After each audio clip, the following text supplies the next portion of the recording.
इसने cos⁴B minus sin⁴B which is equal to 1 minus 2 sin²B। इसको हमने प्रूव करना है। हम इसका लेफ्ट हैंड साइड लेते हैं, taking left hand side which is equal to cos⁴B minus sin⁴B. We can write cos⁴B is cos²B whole square minus sin²B और इसका whole square.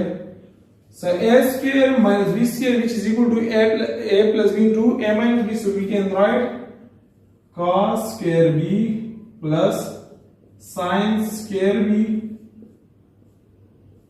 into cos²B minus sin²B.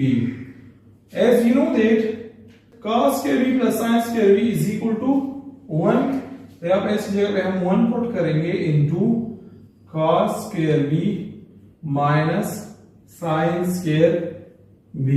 Next, we know that cos²B plus sin²B which is equal to 1, हमारे पास cos²B which is equal to 1 minus sin²B। तो यहाँ पे हम put करेंगे cos की जगह पे, हमारे पास आ जाएगा 1 minus sin²B minus sin²B।